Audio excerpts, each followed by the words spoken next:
Hello, नमस्कार करते हैं साहब। तो क्या हाल है सभी के? आशा करते हैं बहुत अच्छे होंगे और बहुत अच्छे से अपनी पढ़ाई को अंजाम दे रहे होंगे। तो कल तक हमने कुछ टॉपिक पढ़ा था। गांधी युग हमने पूरा का पूरा कंप्लीट कर लिया था कल की क्लास में, ठीक है। आज हम आपको नया टॉपिक पढ़ाएंगे, एक नई सीरीज जो कि हमने सबसे पहले लिखवा दी थी सारी की सारी शॉर्ट ट्रिक। और वो क्या थी? पहले हमने कराया 5, 6, 7, 9, 11, 16, 16 ये वाली सीरीज, ठीक है। इसके बाद हमने गांधी युग यहाँ पे कंप्लीट कर लिया। अब हमारी चलेगी 17, 2 बार 18 और 5 बार 19, ठीक है। इसकी एक ट्रिक है और वो ट्रिक है चंपा खड़ी अहम रोल में जले हम, और वो हमसे हो गई क्या? खिलाफ, ठीक है साहब। क्योंकि ट्रिक के अनुसार अगर याद करेंगे तो जल्दी याद हो जाता है, ठीक है। क्या है? चंपा खड़ी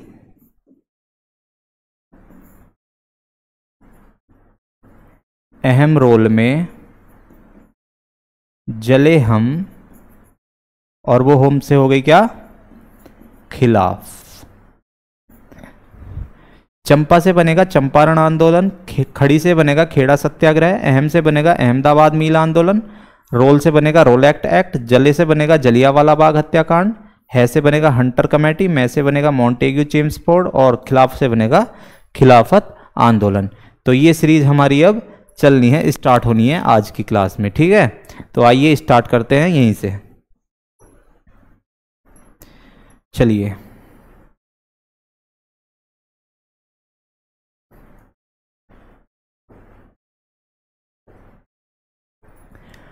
आज हमारा आंदोलन चलेगा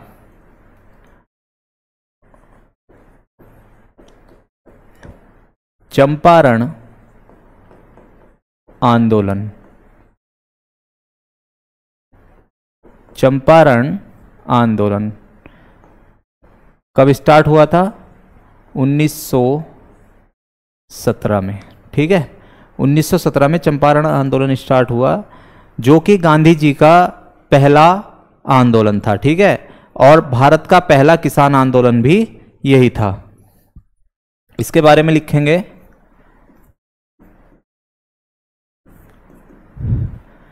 गांधी जी का प्रथम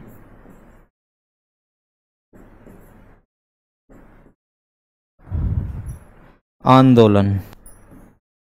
गांधी जी का प्रथम आंदोलन, ठीक है साहब।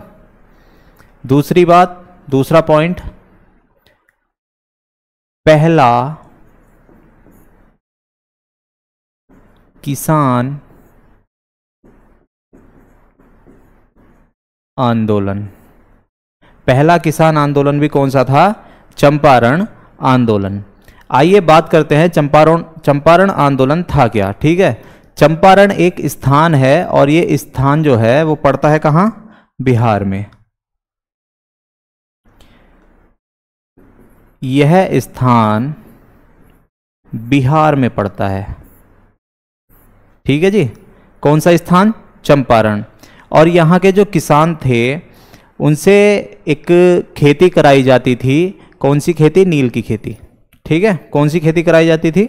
नील की खेती। यहां पर अंग्रेज चंपारण के किसानों से उनकी 3/20 भाग जमीन पर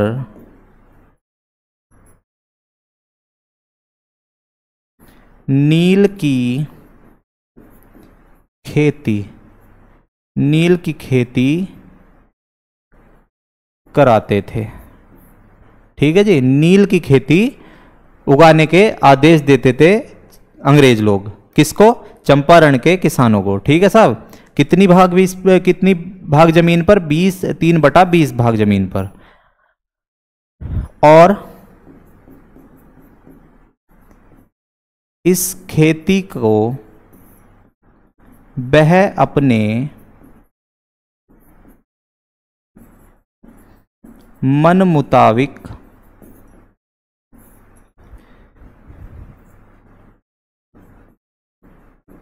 खरीदते थे, जिसे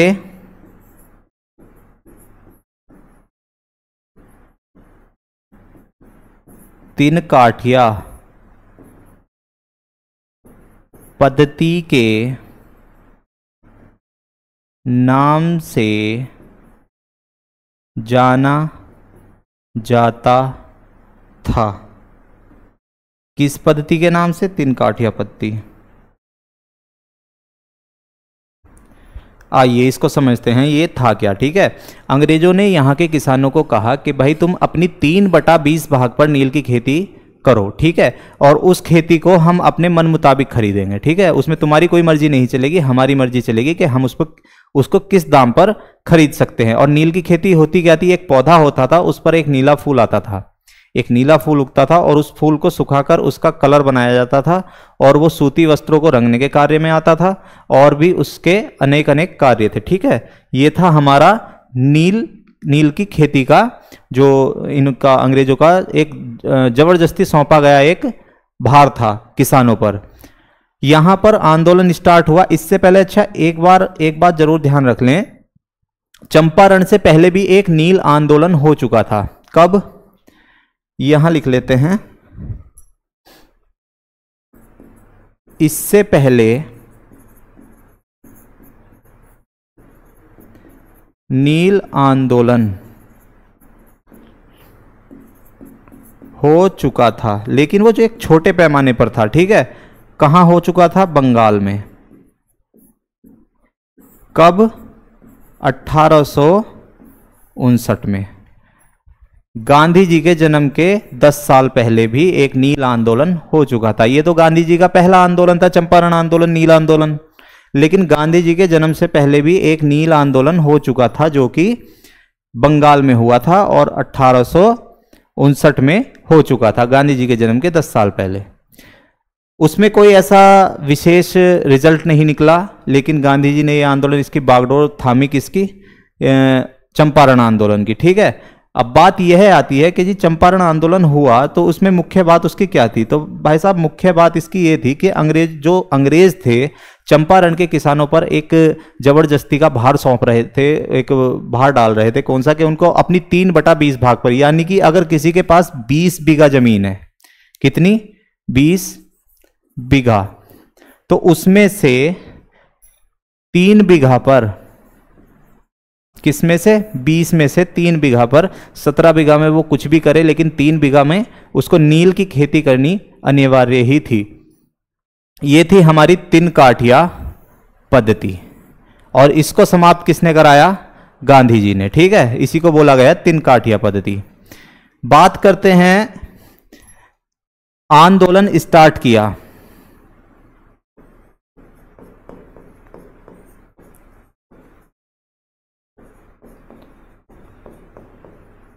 आंदोलन स्टार्ट किया, किसने स्टार्ट किया भैया? तो वहां के एक लोकल नेता थे, लोकल नेता, कहां के? चंपारण के। क्या नाम था उनका? राजकुमार शुक्ल। क्या नाम था? राजकुमार शुक्ल। यही वो व्यक्ति था जिसने आंदोलन स्टार्ट किया। ठीक है, और गांधी जी को इनवाइट किया। ठीक है, इसने क्या किया था?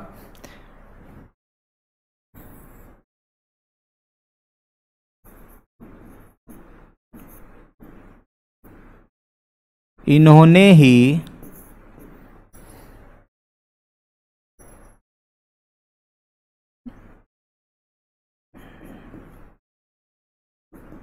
गांधी जी को बुलाया।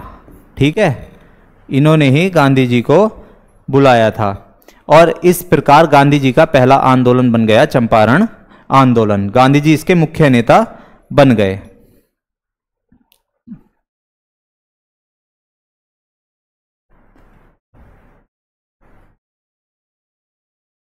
चलिए साहब,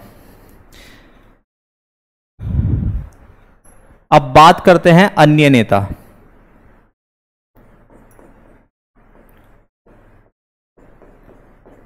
चंपारण आंदोलन में मुख्य भूमिका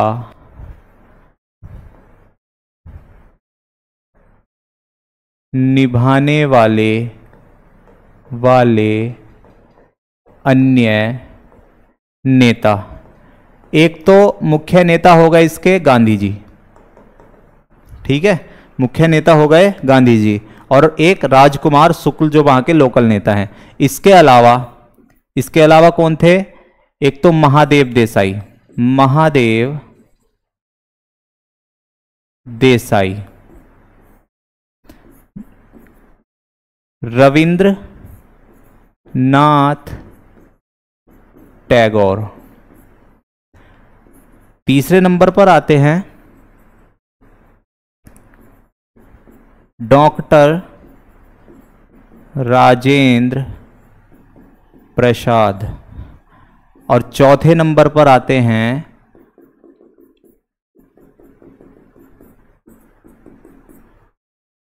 मोहम्मद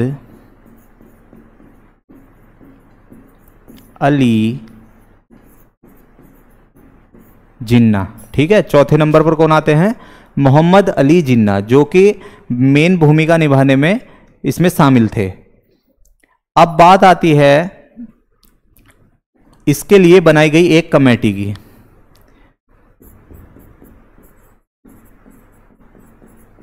चंपारण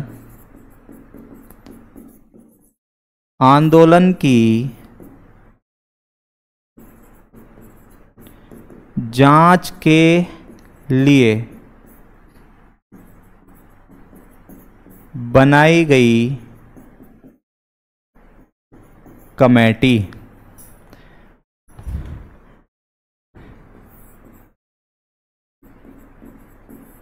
भारतीय कृषि समिति या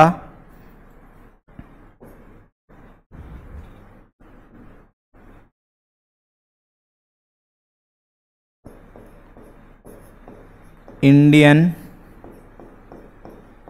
एग्रोरियन कमेटी, दोनों एक ही नाम है। कब बनी? 1917 में। कब बनी थी भैया? 1917 में।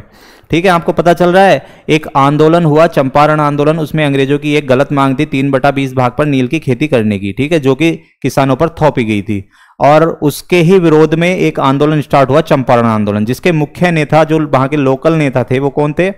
राजकुमार शुक्ल।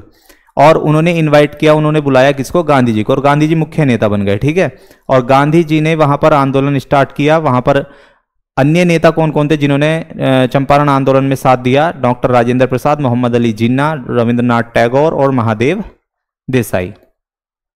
अब बात आती है इसकी जांच के लिए बनाई गई एक कमेटी की। इसकी जांच के लिए एक कमेटी बनी जिसका नाम था इंडियन एग्रोरियन कमेटी या फिर भारतीय कृषि समिति, जो कि 1917 में बनकर तैयार हुई। 1917 में बनी, इसकी रिपोर्ट आई, और रिपोर्ट में क्या हुआ?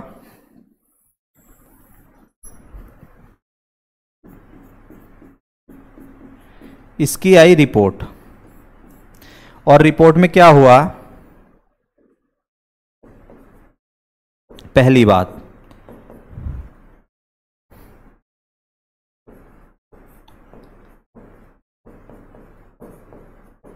तीन काठिया पद्धति समाप्त की गई। तीन काठिया पद्धति को समाप्त कर दिया गया। फिर दूसरी बात क्या आती है? दूसरी बात, गांधी जी ने क्या मांग रखी? इसमें क्या मांग पूरी करवाई थी अपनी? किसानों से वसूले गए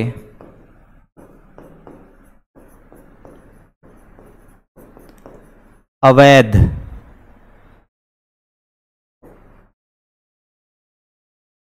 अवैध धन को किसानों को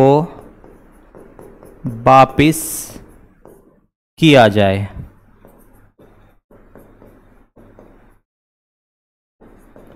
ठीक है, वापिस किया जाए। और ऐसा ही हुआ। इस आंदोलन के दौरान गांधी जी को मिलने वाली एक उपाधि कौन सी थी, जो कि इस आंदोलन के दौरान मिली?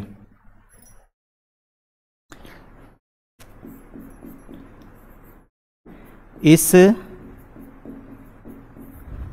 आंदोलन के दौरान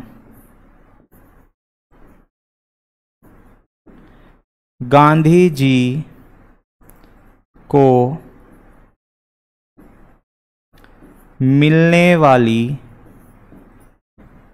उपाधि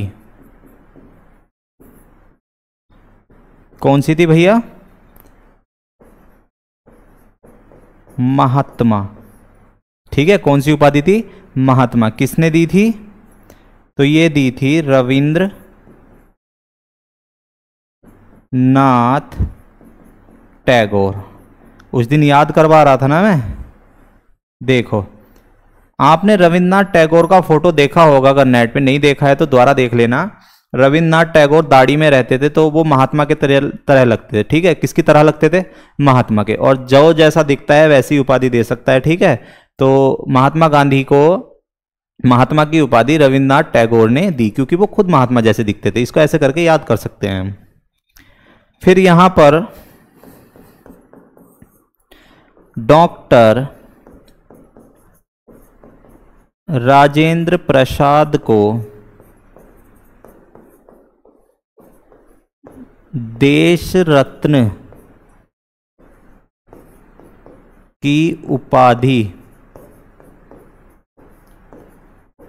देश रत्न की उपाधि मिली। और किसने दी?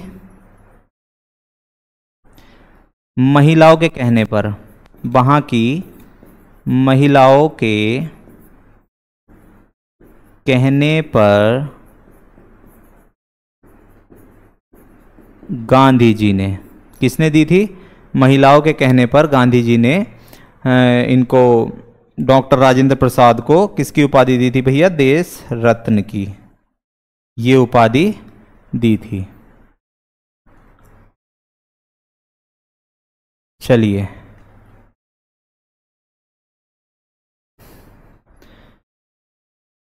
ये था हमारा चंपारण आंदोलन।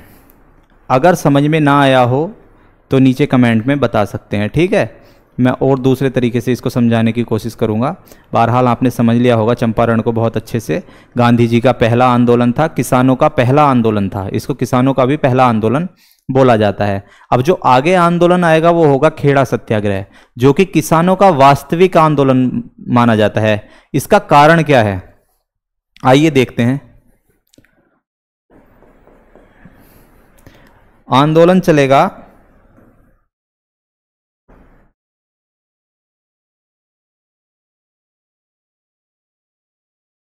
खेड़ा सत्याग्रह।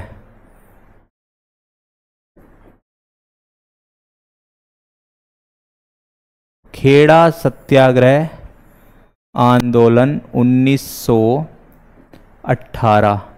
कब? 1918 में हुआ। ठीक है जी, इसमें क्या हुआ आप देखते हैं। यह गांधी जी का, पहले ये लिख लेते हैं एक पॉइंट, गांधी जी का सेकंड आंदोलन। ठीक है, दूसरा पॉइंट, पहला वास्तविक किसान सत्याग्रह। पहला वास्तविक किसान सत्याग्रह कौन सा था? खेड़ा सत्याग्रह। और उसको क्या बोला था चंपारण को? पहला किसान आंदोलन। और ये पहला वास्तविक किसान आंदोलन या पहला किसान सत्याग्रह, या और ये वाला पहला वास्तविक किसान सत्याग्रह। क्या होता है जी? उसमें सिर्फ चंपारण जिला या फिर बिहार तक के एक सीमित क्षेत्र के किसान थे, ठीक है, इसलिए वो पहला किसान आंदोलन था। इसको वास्तविक यानी कि वास्तव में किसान आंदोलन इसलिए माना गया है बड़ा, क्योंकि इसमें देश के हर कोने का जो किसान था वो आया हुआ था, ठीक है, यानी कि बहुत दूर दूर से, देश के हर कोने का अगर नहीं था तो बहुत दूर दूर के क्षेत्र से इसमें किसान इकट्ठा हुए थे इस आंदोलन को करने के लिए। इस आंदोलन का मुख्य उद्देश्य क्या था? यहां पर वर्षा नहीं हुई। जब वर्षा नहीं हुई तो किसानों ने कहा जब वर्षा नहीं होगी तो फसल अच्छी नहीं होगी। जाहिर सी बात है, वर्षा नहीं होगी तो फसल अच्छी नहीं होगी, और फसल अच्छी नहीं होगी तो हम लगान कहां से देंगे? अंग्रेजों का कहना है कि फसल अच्छी हो या ना हो, वर्षा अच्छी हो या ना हो, आपको लगान देना ही देना पड़ेगा। ये अंग्रेजों की मांग थी, और किसानों की क्या थी कि भैया जब वर्षा नहीं, फसल नहीं, तो हम लगान क्यों दें? इस चीज को लेके ये आंदोलन स्टार्ट हुआ, और इसकी भागीदारी आई गांधी जी के जिम्मे, ठीक है। इसकी जो नेतृत्व किया, इसकी जो बागडोर संभाली, वो किसने संभाली? गांधी जी ने। अब बात आती है कि गांधी जी ने इसकी बागडोर जब संभाली वो मौखिक रूप से संभाली, यानी कि वहां पर किसानों को, इकट्ठा हुए किसानों को भाषण देना, वहां पर समझाना कैसे आंदोलन को स्टार्ट करना है, कहां आंदोलन में हमें क्या चीजें लानी हैं, किस तरीके से आंदोलन को आगे बढ़ाना है, क्या अपनी मांगे रखनी है, अहिंसा के साथ कैसे हमें कार्य करना है, ठीक है, हिंसा नहीं करनी, अहिंसा के साथ कार्य करके चलना है। ये गांधी जी का मानना था। यह गांधी जी मौखिक रूप से समझाते थे किसानों को। लेकिन ग्राउंड लेवल पे उतर के एक किसने कार्य किया इसमें? तो इसमें दो मुख्य नेताओं के नाम आते हैं, पहला गांधी जी का और दूसरा सरदार पटेल जी का। इससे पहले सरदार पटेल जी का भारत में पहला आंदोलन खेड़ा सत्याग्रह आंदोलन था। इससे पहले सरदार पटेल वकालत करते थे, बहुत अच्छी वकालत चल रही थी उनकी, लेकिन गांधी जी के अनुग्रह पर, गांधी जी के आग्रह पर सरदार पटेल जी इस आंदोलन में कूदे और अपना मतलब एक 100% उन्होंने इस आंदोलन को दिया। उनका कार्य क्या था? गांधी जी ने कहा कि भाई पटेल जी, मैं यहाँ लोगों को जोड़ता हूँ, उनमें उत्साह भरता हूँ, इतना आप जाइए, गांव-गांव जाकर किसानों को समझाइए कि ये आंदोलन क्या है, इसका मेन उद्देश्य क्या है, हम चाहते क्या हैं, हमें क्या माफ़ कराना है या क्या छुड़ाना है अंग्रेजों से, वो सब आपको समझाना है प्रति किसान के अंदर, ठीक है, आपको ये बात डालनी है। ये किसने कहा? ये कहा गांधी जी ने सरदार पटेल जी को। और सरदार पटेल जी ने सेम ऐसा ही किया। वो गांव-गांव गए, घर-घर गए, किसानों को समझाया, किसानों को इकट्ठा किया, यानी कि एक सिर जोड़ने का काम किसने किया था इसमें? सरदार पटेल ने। और सरदार पटेल इस आंदोलन से बहुत ज्यादा फेमस हो गए थे, ठीक है। जबकि उन्हें सरदार की जो उपाधि मिली थी वो बारदोली आंदोलन में मिली थी, यहां नहीं मिली थी, ये उनका पहला आंदोलन था, ठीक है। तो आइए बात करते हैं, इसमें कुछ ज्यादा नहीं लिखना, बस गांधी जी का ये क्या था? सेकंड आंदोलन था।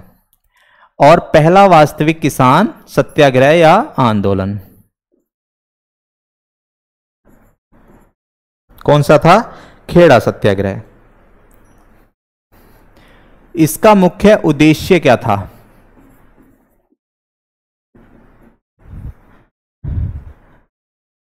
वर्षा नहीं तो फसल नहीं, और भैया फसल नहीं तो लगान नहीं। कहीं ना कहीं सही बात थी किसानों की। भैया जब वर्षा नहीं होगी तो फसल नहीं होगी, और फसल नहीं होगी तो क्या हम अपना घर बेचकर आपको लगान देंगे? फसल बेचकर ही तो लगान दे सकते हैं हम। लेकिन अंग्रेज मानने वाले नहीं थे, उन्होंने कहा ये तो आपको देना ही देना पड़ेगा।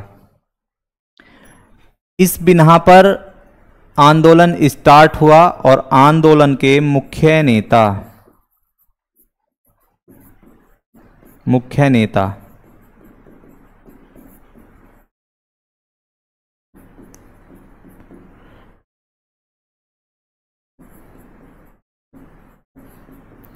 आंदोलन स्टार्ट करने वाले, पहले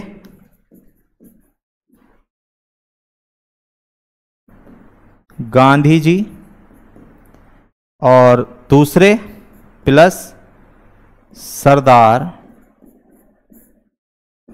पटेल। इसमें लिखेंगे सरदार पटेल जी का यह पहला आंदोलन था। यह पटेल जी का पहला आंदोलन था। ठीक है, अब इसमें एक लाइन और आती है नोट बनाकर,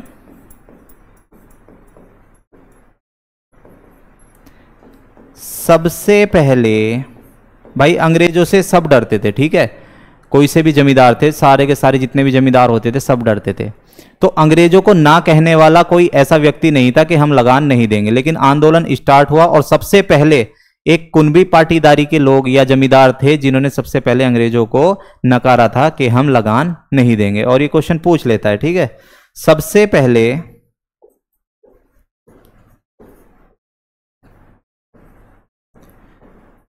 कुनबी ठीक है, कुनबी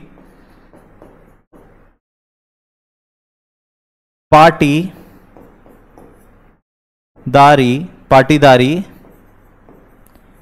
जमींदारों, कुनबी पाटीदारी जमींदारों ने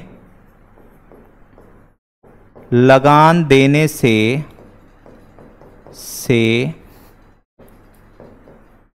इनकार किया था। ठीक है, कुनबी पाटीदारी जमींदारों ने लगान देने से इनकार किया था। ठीक है साहब, अब आंदोलन स्टार्ट कर दिया गांधी जी ने, ये जो बता रहा हूँ लिखने की बात नहीं है। तो आंदोलन स्टार्ट करने के बाद जो वहाँ कुड़की होने लगी ज़मीनों की, ठीक है, जब इन्होंने लगान नहीं दिया तो ज़मीनों की कुड़की स्टार्ट कर दी। कुड़की होती क्या थी, आज भी होती है, अदालत के द्वारा घर की वस्तुओं को जब्त कर लिया जाता है पुलिस द्वारा। ठीक है, तो कुड़की होने लगी और अंग्रेजों ने कुड़की करनी स्टार्ट कर दी ज़मीनों की। ज़मीनों पे किसानों की कोई भी फसल हो उसकी कुड़की कर ली जाती थी, यानी कि वो अपने कब्जे में ले ली जाती थी और उस पर फसल का भी कोई अधिकार किसान का नहीं रहता था। जब ये आंदोलन स्टार्ट हुआ तो बहुत सारे ऐसे किसान थे जिनकी ज़मीनों की कुड़की हो चुकी थी। अब गांधी जी से आग्रह किया गया कि हमारी ज़मीनों की कुड़की हो चुकी है, कम से कम उस पर खड़ी हुई फसल का तो हमारा अधिकार बनता ही है। तो गांधी जी ने क्या कहा कि भैया जिसकी जो फसल है वो अपनी फसल काट कर ले आओ। एक पांडे नाम के व्यक्ति थे, सबसे पहले वो गए और अपनी प्याज की फसल को काट कर ले आए। उनको देखकर एक दो किसानों का और साहस जागा और वो भी अपनी अपनी फसल काट कर ले आए। इसके बाद हुआ क्या, उनके खिलाफ अपना केस दर्ज हो गया और वो जेल चले गए। ठीक है, तो कभी कभी ऐसा भी हो जाता है। चलिए, ये था हमारा खेड़ा सत्याग्रह आंदोलन। अब बात चलती है इससे अगले आंदोलन की। अगला आंदोलन कौन सा होगा, अहमदाबाद मील आंदोलन। आइए देखते हैं उसमें क्या है।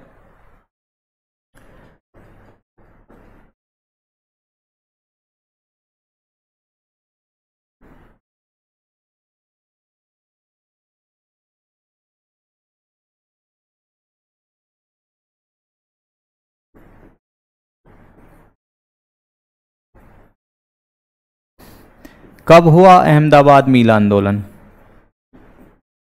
1918 में। ठीक है जी, यहां पर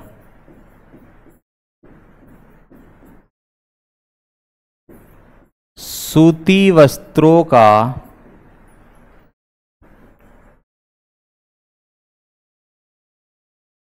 कारखाना था। ठीक है, सूती वस्त्रों का कारखाना था, जिसके लिए इसको भारत का मैनचेस्टर भी कहा जाता था। ठीक है,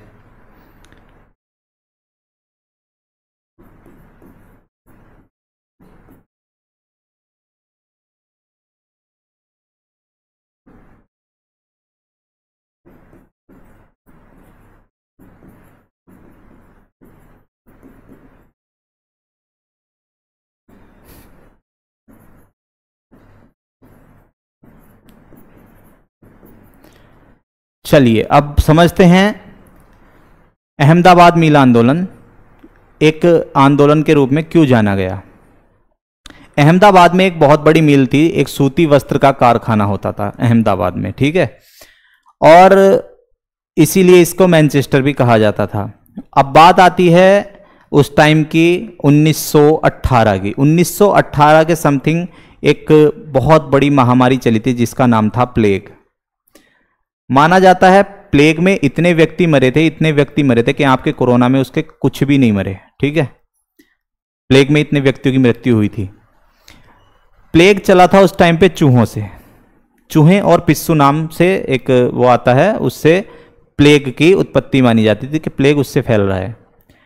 अहमदाबाद में जब प्लेग फैला तो अहमदाबाद में मरने वालों की संख्या ज़्यादा होने लगी, यहाँ से लोग पलायन करने लगे। जब यहाँ से लोग पलायन करने लगे तो मील मजदूर भी यहाँ से पलायन के लिए तैयार हो गए।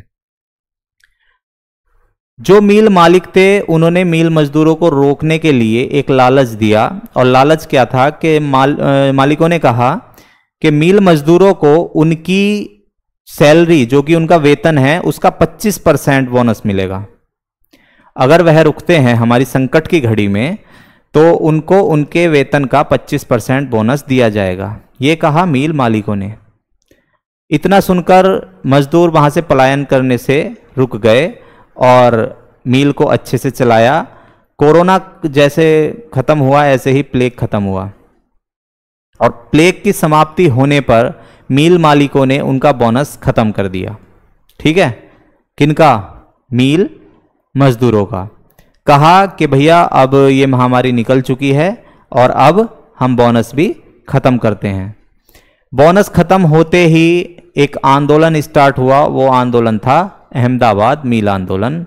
ठीक है, उन्होंने कहा भैया तुमने बोनस दिया, अच्छी बात है, बोनस देने से एक बात बताओ, तुम्हारी संकट की घड़ी में हम तुम्हारे साथ रहे, चलो तुमने बोनस दिया बहुत अच्छी बात है, लेकिन सबसे बड़ी बात है कि तुम्हारी संकट की घड़ी में हम तुम्हारे लिए रुके। अब हमारी संकट की घड़ी है तो तुम हमारे लिए खड़े हो, ये मजदूरों का कहना था। जहां तक सही भी था, तुमने बोनस दिया, हमारे थोड़े खर्चे भी बढ़े, हमारे थोड़ी इधर उधर ज़्यादा पैसे लगे, तो अब हमें 25 नहीं 35% बोनस चाहिए। ठीक है जी, महंगाई बढ़ गई है। मालिकों ने साफ मना कर दिया, और वहाँ पर होते थे एक, उस मालिकों में आते थे एक एमडी थे वहाँ के, जमना लाल बजाज।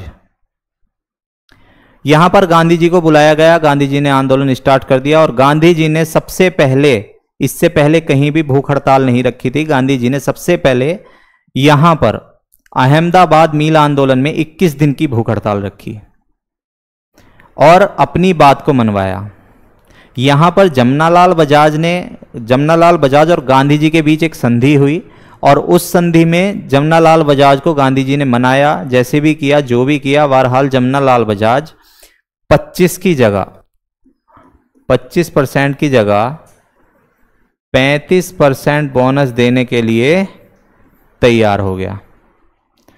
ठीक है, ये था हमारा अहमदाबाद मील आंदोलन। आइए इसके बारे में लिख लेते हैं थोड़ा।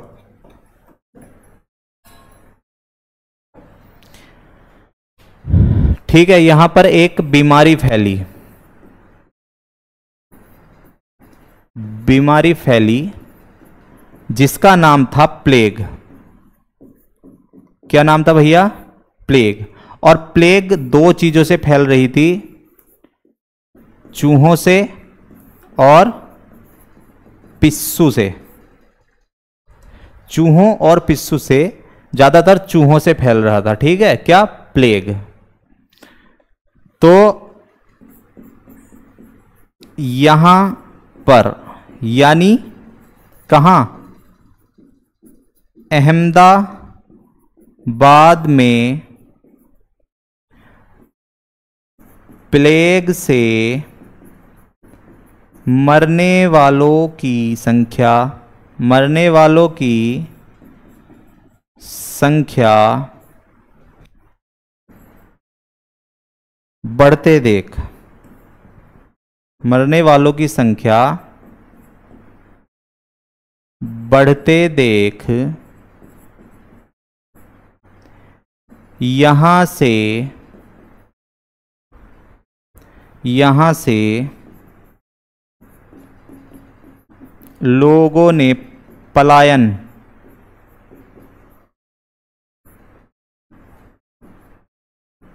करना शुरू कर दिया। पलायन करना शुरू कर दिया। ठीक है।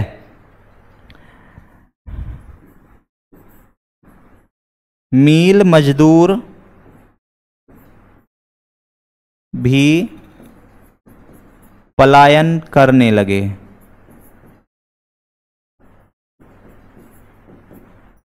इनको रोकने के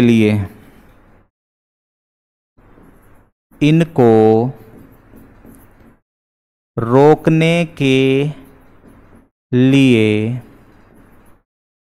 मील मालिकों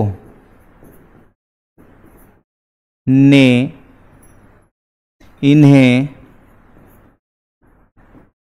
इनके वेतन का 25% बोनस देने का वादा किया।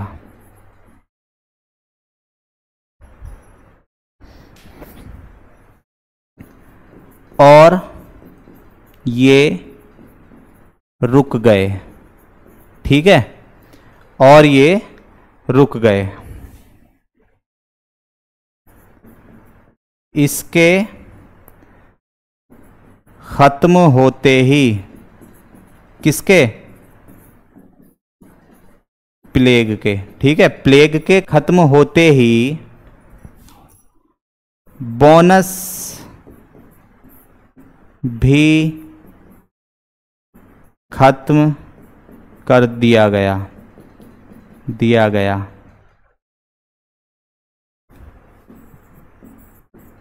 जिसके चलते मजदूरों ने गांधी जी के नेतृत्व में समझ में ना आए तो बता देना कुछ भी, के नेतृत्व में यह आंदोलन स्टार्ट किया। ठीक है। यह आंदोलन स्टार्ट किया। और फिर हुआ क्या?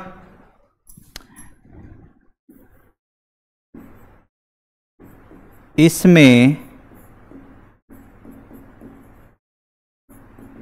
गांधी जी ने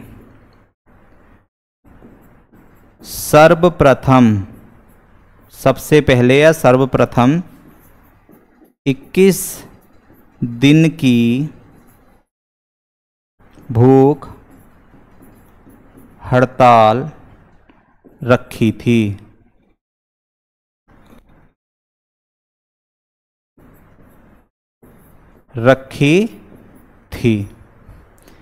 फिर क्या हुआ? गांधी जी और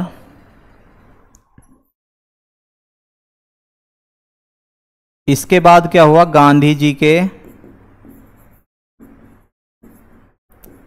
और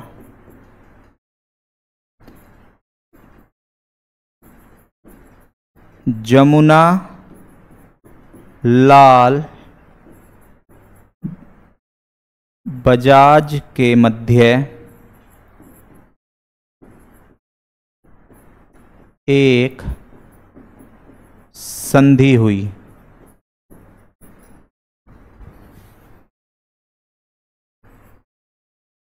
जमुनालाल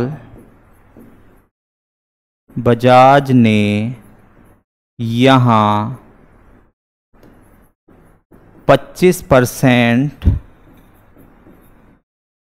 बोनस की जगह 35% बोनस देना स्वीकारा। ठीक है जी, 25% की जगह 35% बोनस देना स्वीकारा और यह आंदोलन यहीं पर समाप्त हो गया। यहां पर इनको जमुनालाल बजाज को एक उपाधि मिली, उस उपाधि का नाम, सॉरी उपाधि नहीं, यहां पर उपाधि तो इनको मिली थी राय बहादुर की, ठीक है, जो कि इन्होंने असहयोग आंदोलन के दौरान लौटा दी थी। लेकिन यहां पर इनको बोला गया क्या बोला गया भैया? गांधी जी के कहने पर इतनी जल्दी बात मान ली किसने? जमुनालाल बजाज ने। तो क्या कहा गया? गांधी जी का पांचवा पुत्र या मुंह बोला बेटा। किसको? जमुनालाल बजाज को। ये सारी की सारी कहानी थी भैया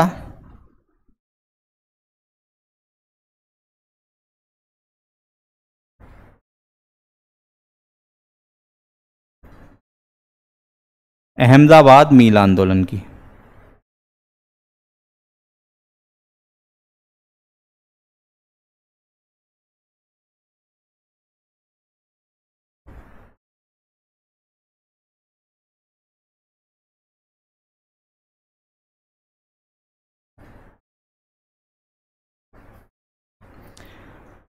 तो आज अपनी क्लास को हम यहीं पर विराम देते हैं, यहीं पर रोकते हैं।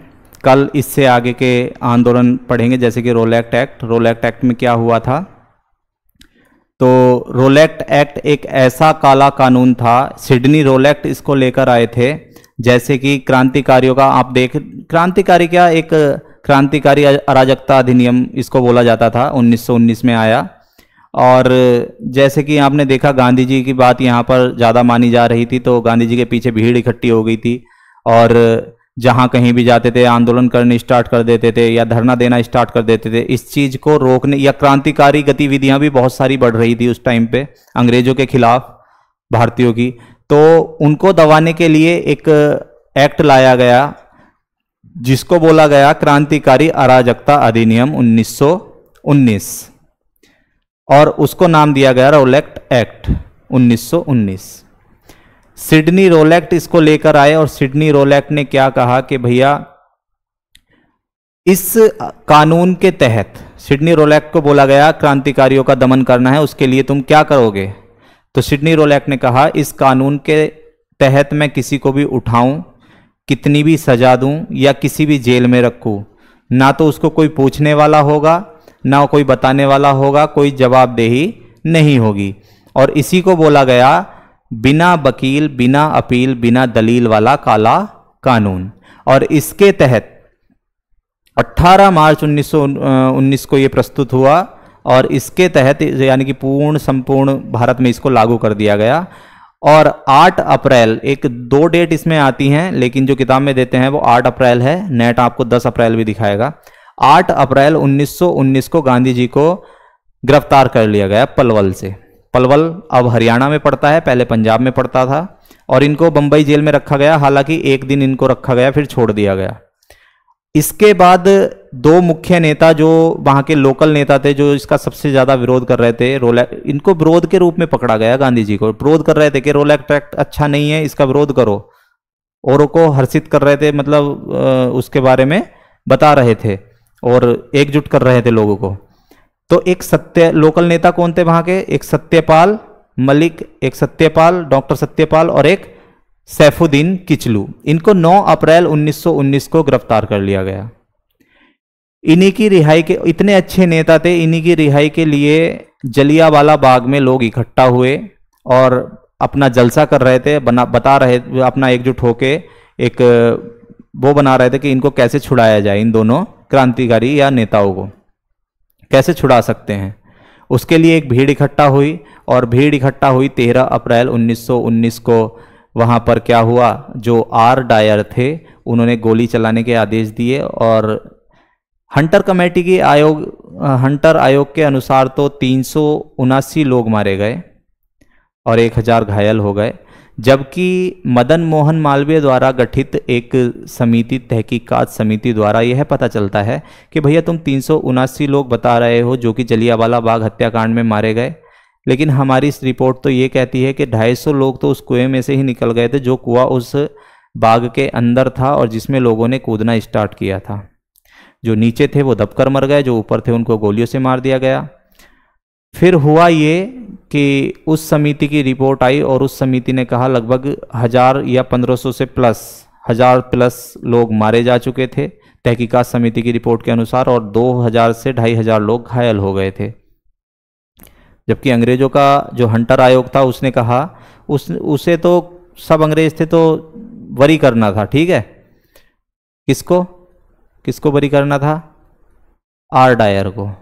और आर डायर को यहाँ पर 2-4 उपाधियाँ भी मिली जो कि ब्रिटिश गवर्नमेंट ने दी और पार्लियामेंट ने दी और ब्रिटिश लोगों ने दी, जैसे कि मान की तलवार पार्लियामेंट ने और ब्रिटिश साम्राज्य का रक्षक, ऐसी ऐसी उनको उपाधियाँ मिली, ठीक है, इस निर्मम हत्या करके। ये वाली माना जाता है उसमें एक बच्चा ऐसा भी था जो सिर्फ 6 सप्ताह का बच्चा था जिसको गोली लगी थी वहाँ पर।